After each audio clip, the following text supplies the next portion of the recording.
Kowska, and today I'm very pleased to have Helen Joy.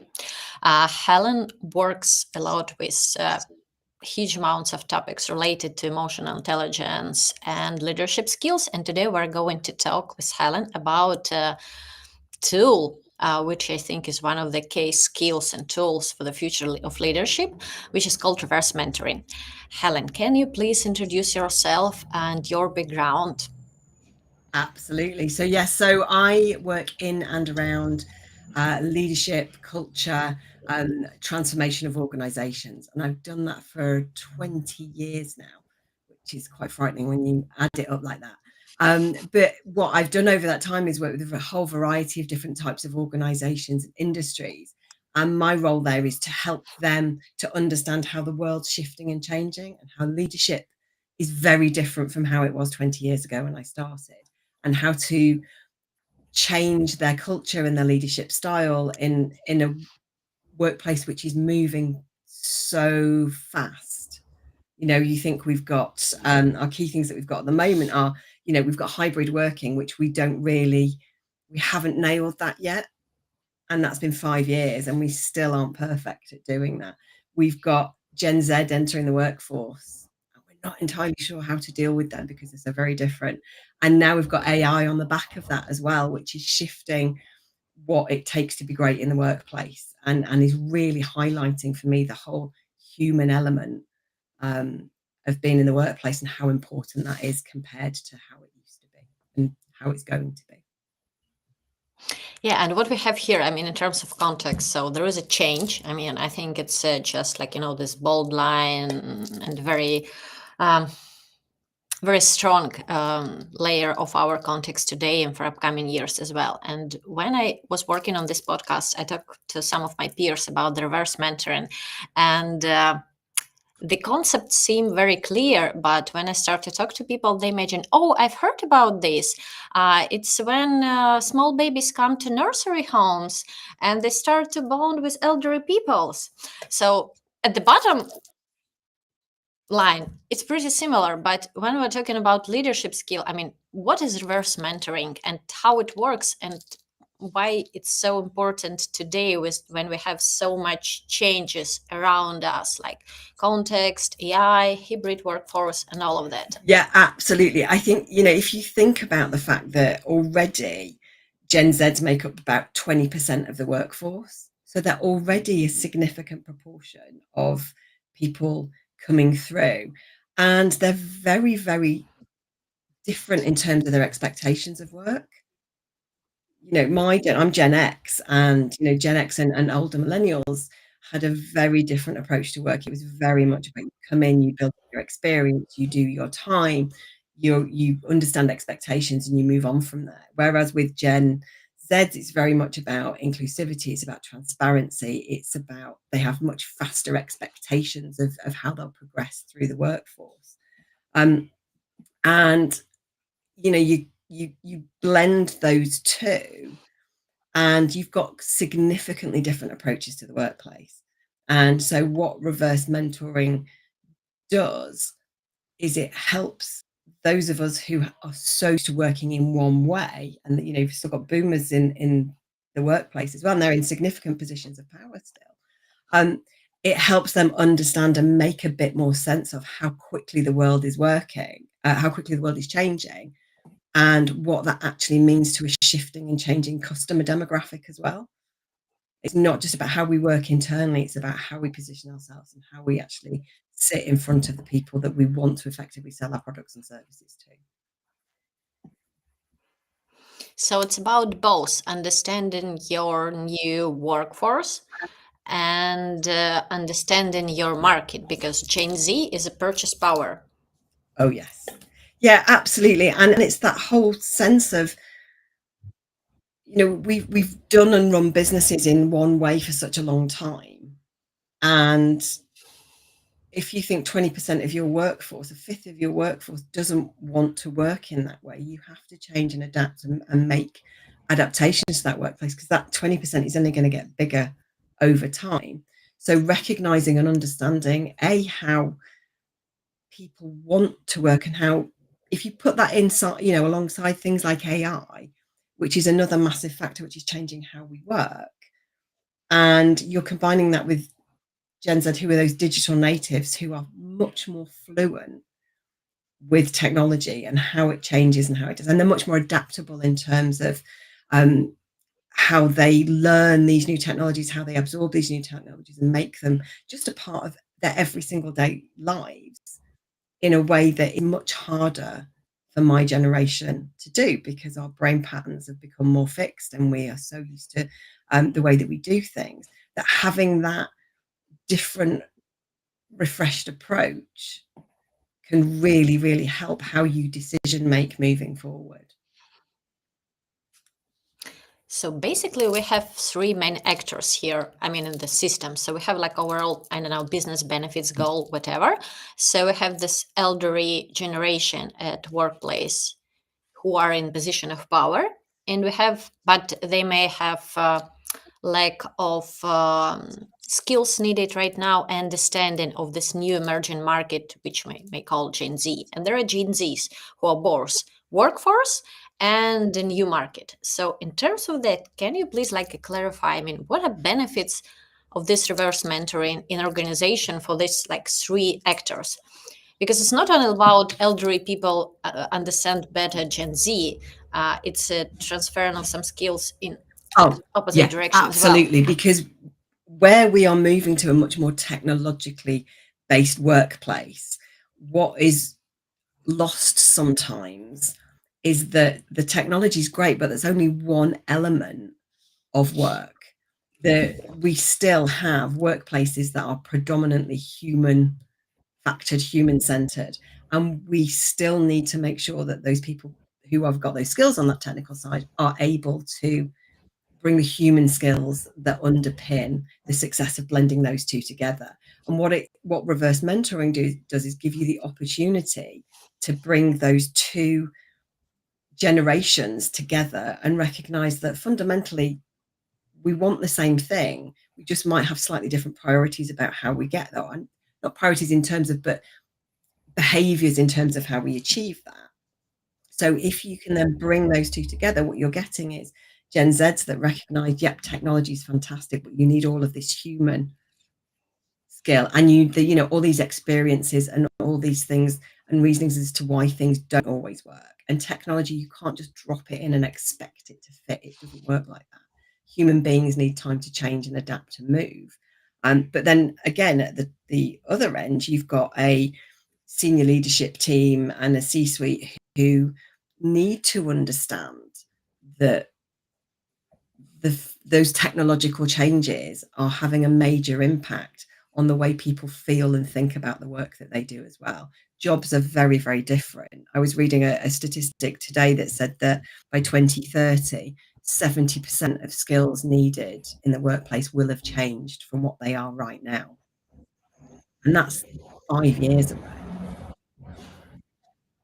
And that's Sounds pretty dramatic. But because it is, because we've got a whole generation that are coming in that may be technologically fantastic, and they're adaptable and they pick up this technology so ingrained in them to adapt to technology, but they don't always make the best decisions. They don't always apply critical thinking to what they're doing. They don't always think about it from a human, broader perspective, because one of the downsides to Gen Zs, and there's lots of great opportunity, great advantages to them. One of the downsides is that they're quite insular, and they quite often think about things only from the way that it affects and impacts them personally. So it's like some kind of short-term results orientation and very, I don't know, narrow side. So this is my interest. This is my, I don't know, area of control, whatever my life. So I will build everything around it. Yeah. And there's, so many factors that go into that, but it is one of the biggest things that I get questioned about when I go into businesses that are bringing in lots and lots of Gen Zs is how do we get them ready for the workplace? Because they're not. They've been so driven towards achieving quite often educational attainment, and very niche and very focused on that in a lot of organizations, the first 6 months are just actually about helping them understand and adapt to being in the workplace. And in some ways this is where you can get your reverse mentoring in that first 12 months is where you get the biggest advantage, because they're coming in with a completely fresh perspective. And when you've been somewhere for 12 months, you start to adapt. But within that sense of them being so new, but they are so solely driven on one particular element, they do find it difficult to understand, to see the wider picture, to understand that somebody in a department next to them has a different goal, but all those goals fit together in order to achieve the overarching organizational goal. But sometimes that can be a challenge to get them to recognize where they then have to blend and fit, because they don't necessarily engage in the same way. Absolutely. I work a lot with tech companies, and some of them were started in like late 80s, early 90s, so it's almost 30 years in a row. And obviously, they are rethinking their business model, they launch new products, and some of those initiatives inside the company or products, they're led by like Gen Z or this age group. Let's maybe just strategize some kind of example. So we have this like pretty big or medium size like corporation. So obviously senior leadership would be people in their like 40s, 50s, or maybe elder, because we'll see that this pension staff retirement age is extending. So we're going to have more elderly people on board. I mean, during the lifetime of the company. And we have this like Gen Z, they have a lot of ideas, they're keen to some kind of like fast results, they're very impact oriented, but in terms of their personal impact and achievement. So I come to you and say, Helen, I've heard about reverse mentoring, and this is my scope of the problems. What we can do, so where we need to start, how we can start this reverse mentoring thing, how technically it would work, some kind of like, I don't know, step-by-step process you would recommend to organizations. I presume it should be responsibility of HR people or some kind of people management department. So what happens next? It's usually something that it might be instigated from the leadership team, but it would usually be HR or organizational design that come in and actually put this together. And I think the first thing to do is just to start small. The mistake sometimes that people make is go, this is a great new idea, we're going to do this, and we're going to do this for 50 people. And then it all kind of falls apart because it's just too much for anyone to manage, especially if it's something I've not done before. So just really starting quite small, maybe kind of 5 pairings of people. And I think that it's about sitting down as a leadership team and an HR team and the people who might want to be involved in that from a Gen Z point of view, and talking about what do they actually want to get from it. What are the actual goals that you want as an organization and as individuals? Because if you're not clear about what you're trying to achieve, you're not going to achieve anything specific, are you? So just, do you want to learn about digital skills? Do you want to learn about marketing strategies that work for Gen Zs? Do you just want to understand more about? So it's not like an overall umbrella or a concept. This is a practical tour. So you have a goal, you have a meaning behind this initiative, and you start to collide people from different perspectives and generations, so they could work toward this goal. Yeah, and I think that's where once as HR or whoever is implementing it, is you've got to understand what SLT want out of this. You've got to understand as a business what's going to make this be classed as successful. I don't think you can do anything without a clear idea of what you're trying to achieve with it.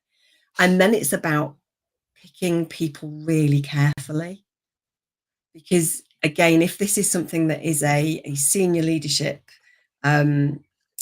intervention or project, you need to make sure that the people that are from that senior leadership team are fully engaged with it.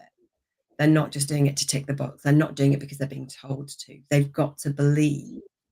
So they need to share this value. So like some kind of like long life learners, or maybe they have their own like teenagers or young adults at home, and they also are interested in finding common language with them. And this is could be, you know, like Yeah, second absolutely. thought. If you've got those people who sit there saying, I'm waiting out my time to retirement, I don't care what's going on down there, do not put those people in. And sometimes organizations will go, well, we'll put you in because you need it most. And okay, that might work later on, but for a first trial period, you need those people that are going to fully engage with it. They're going to embrace it, that are going to be fully clear on, yes, this is what our value I can get from it. This is the value that the other person can get from it. And this is what we'll get from it as a business.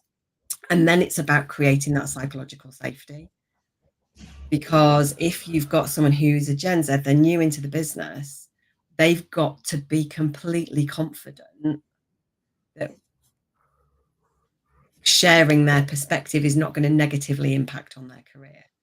They've got to be made to feel that this is not about you volunteer for this and you get involved with this and you're speaking to the CTO and you tell him things that he doesn't like and suddenly your career stalled. So it's got to be on both sides that there's that. And also you've got to have those senior people who are comfortable that they're going to learn stuff.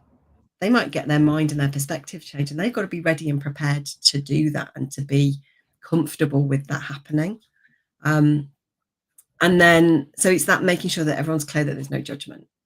It's a free space to talk about how you approach things, how you think about things, how your peers think about things, and making sure that it's really, really structured. So again, if you're HR, that you sit down, you've done your pairings, you give them a little opportunity to just have a first conversation to make sure that our rapport's there. Because if that rapport's there, it's not going to work. So you just have a little trial session, but then you make sure that those sessions happen regularly, that people recognize that it's not something that can then just be constantly pushed out of their calendar. So again, right back at the beginning, when you're picking who's involved in this, is the people who are going to prioritize it. Make sure that there's real clear guidance about what it's for, and that it's about gaining insight about that Gen Z, about what they're looking for, about what it means for the business. And all mentoring relationships end up with people swapping things backwards and forwards. And I'm sure that those Gen Zs get lots of benefit from that as well in terms of career progression and stuff like that.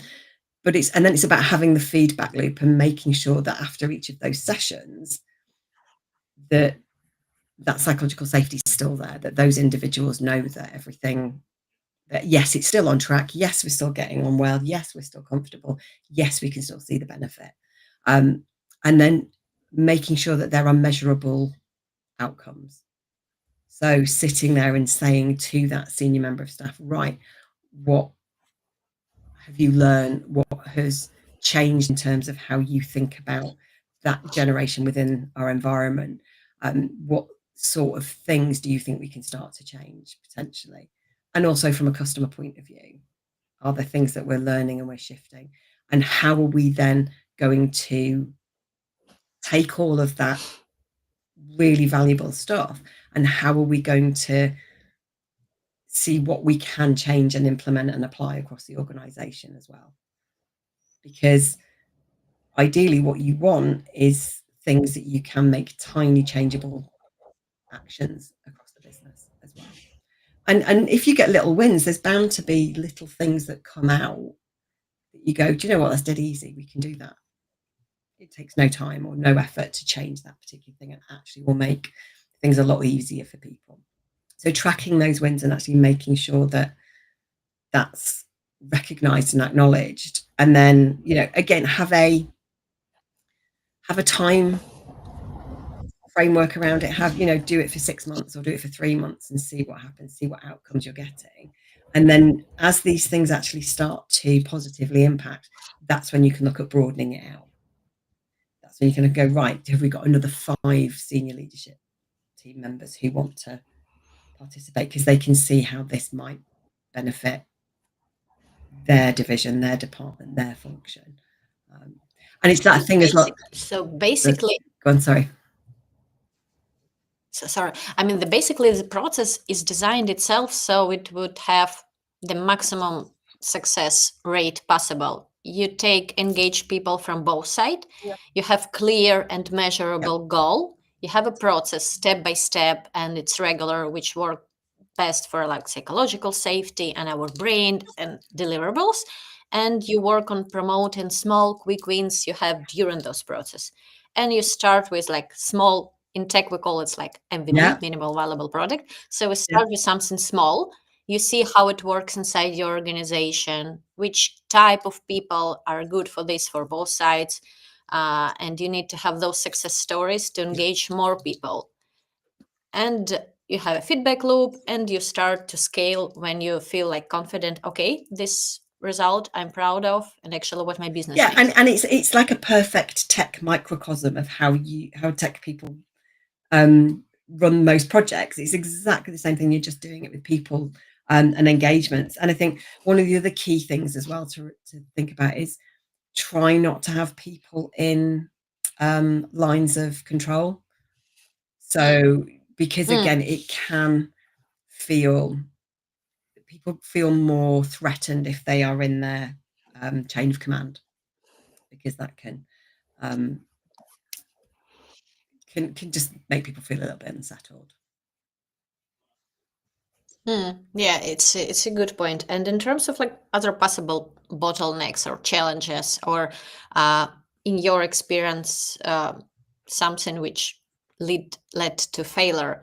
So what are like typical mistakes when people are trying to implement this reverse mentoring? I mean, starting with a big scale, it's like first, but are there any other areas which we need to be assured of? The biggest thing that causes problems is the more senior person goes through a particularly busy period and deprioritizes those sessions, and that creates lack of confidence in that individual, which means that it just breaks the trust down.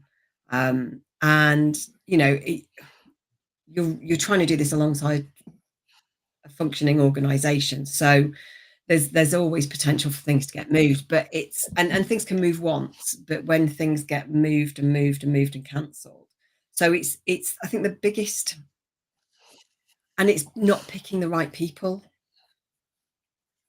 And sometimes people want to be involved in these things and they're very keen and they're very enthusiastic to begin with, but they're just not the right person. And it's picking that senior leader who is fully, genuinely on board and who is really, really open to recognizing they're going to learn from this individual. And I love what you said earlier on about, maybe people who've got teenagers at home, who feel a bit more comfortable where they're with much younger people, and people who are able to put their ego at the door. Because if every mentoring program I've ever been involved in, the kind of seeds of this have always been there, because the mentor has always come back and said, I got as much from that as that individual did. Yes, they got help in terms of career progression, but I learned so much about what is changing and what's different in our organization and what needs to happen differently. And this is just a formalizing of that. So if you can pick the right person, there may be problems along the way. There might still be hiccups. There might be that there's not a quick and easy win. And sometimes. And how would you recommend HR people to pick this right person? I mean, is there any kind of checklist? Okay, the person should have some spare time. There should be no hierarchical conflict, or what are checklist we need to check? I think it is those factors, and it's that, are they people who are drivers of development across the organization? it is so much, it's about the individual. It's about picking those people who are open, who don't have big egos, who are able to adapt and change and acknowledge when they may have to change, and who will take action to make change happen. Because that's the other downside, is that, you know, potentially what might not happen is that nothing changes. So these, you know, you have these programs and people participate, and the Gen Zs go in and participate in this, and they go with all these ideas and, you know, are highlighting things that can be different and better, but no action comes from it. So then the next time you roll that out, the next group of people are thinking, well, what's the point? And there's also, you know, there's got to be a recognition that sometimes things can't happen, but it's about how that's communicated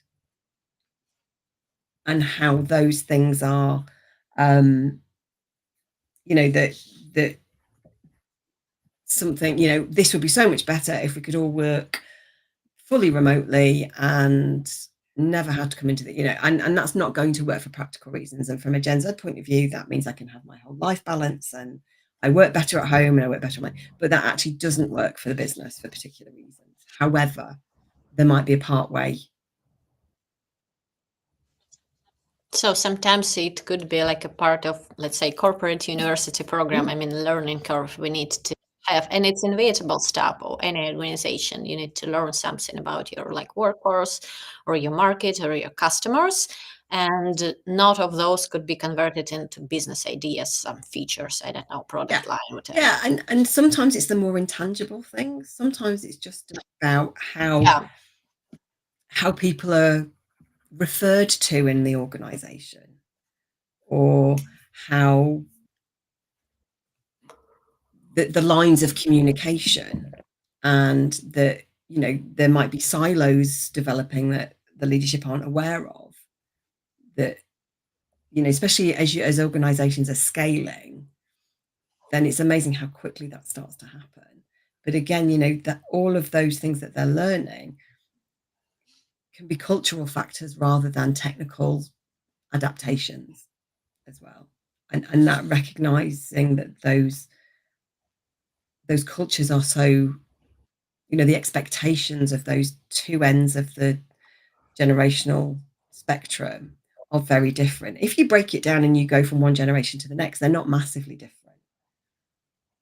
There's more kind of similarities than differences, but one end to the other is quite significantly different. But using this can really start to break down some of those divides, and some of those, the recognitions that they may define what they want in different terms, but fundamentally we're all there for the same purpose. Because if we don't have a business that is profitable and offering goods and services that people want to buy, then it's not going to continue for very long, is it? And that sometimes for some Gen Zs and some younger millennials might not necessarily be their driver, but it's about how you help them to recognize that it might not be their personal driver, but actually without that, there's no business for them to find their purpose in any way. Yeah, so basically, if we could like sum up the bottom line, so reverse mentoring, it's not only HR tool, it's a tool which help you as a senior leader to understand better your new market, which is Gen Z, which has purchase power, and after that we're going to have like alpha generation and whatever generation. So basically it's a practical tool. I mean, it's a business tool, and to make this work, you need to find people who are long life learner, they're change managers, they work on their own deliverables, so they need to be engaged on personal level, see some kind of value. Basically, maybe they like to mentor, coach, whatever. Start with a small pilot project for like 5 up to 5 people in your organization, see how it works, help them to support and create an established process and share outcomes, quick wins, results, and help to communicate those things. So both sides could see the progress, even if it's about small intangible things, because it helps to reinforce the motivation. And after that, when I feel like confident, okay, I see it's working, start to scale this thing across the organization. Absolutely. That's it in a nutshell. Yeah. Easier said than done, as usual. Yeah, and you know, it's like everything is all the best things are simple and yet so Yeah. complex.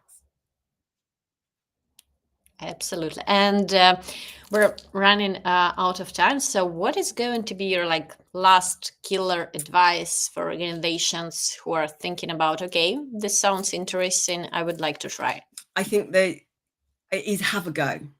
Absolutely have a go, because if you do that, you know, as you just perfectly summed up there, you know, if you choose a small group of people who are the right people, what you're doing is you're breaking down any potential barriers that might be there within your organization that you're not even familiar with. And it's that recognition that the world is changing, business is changing, and actually embracing the benefits that those diverse voices having the opportunity to be heard in your organization is only going to help as you progress further into, you know, the market, which is going to make up the biggest market of your customers and your clients fundamentally, as well as the people that work in your business. But just do it. Absolutely. Have a go. Just do it. Yeah.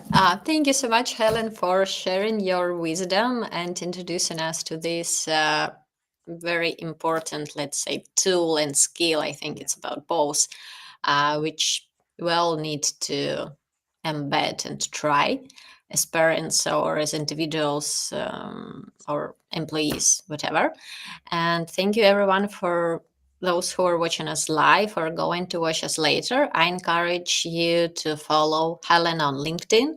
And if you feel like you would like to share something with us, feel free to drop some message. We would be happy to follow up with this discussion and learn new things and try new things to make your organization flourish.